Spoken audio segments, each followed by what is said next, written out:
ज्योतिष उपायों की तीसरी कक्षा में आप लोग का स्वागत है। बहुत बहुत धन्यवाद 2 कक्षाओं में अपनी उपस्थिति जताने के लिए। तो पिछली 2 कक्षाओं में जो पहली कक्षा में हम लोगों ने देखा, उपायों के बारे में चर्चा की, उपायों का कारण ढूंढा, उपायों का तर्क ढूंढा, उपायों की सीमा समझी। दूसरी कक्षा में हमने क्या किया कि उपाय बताने वाले की जो है उसकी पात्रता कैसे बढ़ाई जाए, कि उसके अंदर आ जाए कि उपाय कैसे बता सकता है, उसके अंदर क्षमता आ जाए और फिर उसके उपाय काम करें, सार्थक हो। इस पर हमने चर्चा की। अब हम सीधे उपायों पर आ जाएंगे। तो शरद जी अनम्यूट कीजिए और वीडियो ऑन कीजिए प्लीज। शरद जी कोई कल की कक्षा के बारे में कुछ बोलना हो बोल करके फिर प्रश्न अगर कोई हो आपका तो। हाँ सर, कल की कक्षा बहुत इंफॉर्मेटिव थी, क्योंकि मैं जो हमारा 7 चक्र हैं उनको उनका इक्विवेलेंट में देख रहा था इंग्लिश में, तो वो भी अपना एंडोक्राइन सिस्टम, उससे वही चीज है वो। बट हमारा थोड़ा और ज्यादा डिफाइंड है, क्योंकि जैसे आपने ये बताया कि मूलधार चक्र से शुरू होता है जहाँ गणेश जी होते हैं, और उसका को रिलेशन इससे कि हम कुछ भी शुभ कार्य करते हैं तो शुरुआत हम गणेश पूजा से ही करते हैं। तो वो एक बहुत लॉजिकल और नई चीज पता चली। तो सवाल तो कल के बारे में तो कुछ है नहीं, बट एक जेनरिक सा क्वेश्चन था, अगर या बाद में पूछ लूं या अभी आप बताइए। सॉरी, मैं समझ नहीं पाया किस तरह का प्रश्न है आपका। सर, कल के टॉपिक से रिलेटेड नहीं है, लेकिन ऐसा ज्योतिषी का एक जेनरिक क्वेश्चन है। हाँ बोलिए ना। जैसे कुंडल में सबसे अधिक है, उसका कुंडली में क्या प्रभाव रहता है, कंसिडरिंग कि उसकी महादशा आके चली गई है बचपन में ही, तो अब दोबारा उसकी महादशा आनी है नहीं। जी देखिए, इनका प्रश्न जो अभी शरद जी ने प्रश्न किया, ईशा जी और गौरव जी आप भी समझ गए होंगे। इनका कहना है कि षडबल में कोई जो है ग्रह बहुत बली है और उसकी महादशा चली गई है, ठीक है ना, तो क्या उसका फल हमें नहीं मिलेगा, ठीक है ना। तो एक क्या, देखिए पहले षडबल में षडबल में बली का मतलब आप लोग जानते हैं। षडबल गणना जो है आजकल कंप्यूटर से बहुत आसानी से हो जाती है। पारासर लाइट इन सब पर जो है जो भी सॉफ्टवेयर हैं उन पर बहुत अच्छे से सुगम रूप से गणना निकल के आ जाती है। तो षडबल जब आप बात करते हैं तो षडबल बली है, लेकिन वो आपके लिए शुभ है या अशुभ है आपको पता नहीं है, ठीक है ना।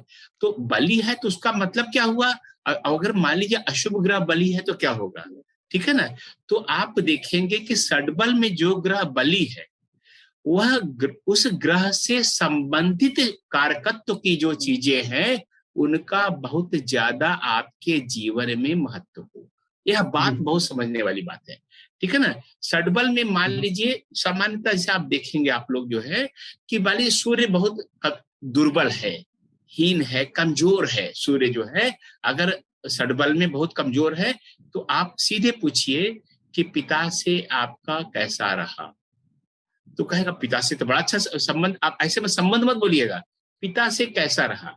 तो क्या हो सकता है कि अब जैसे मैंने आपको सप्तम भाव संबंधी बताया, तो पिता उसके जो है हो सकता है संबंध बहुत खराब रहे हो, पिता ही न रहे हो, पिता बहुत बीमार रहे हो, या पिता अलग रहे हो। जितने भी फौजी बच्चे, जैसे कि नोएडा में बहुत सारे फौजियों ने, मिलिट्री के लोगों ने और फोर्सेस के लोगों ने सेटल हुए हैं, उनके बच्चे जो है जो मिडिल क्लास के, देखिए बहुत टॉप क्लास का बंदा वो तो उसका परिवार साथ में रहता है, जो नीचे के थोड़े रहते हैं, जो सब परिवार साथ नहीं रह पाते हैं, उनके सबके बच्चों में देखा मैंने सूर्य की कुछ न कुछ बाधा दिखी, ठीक है ना।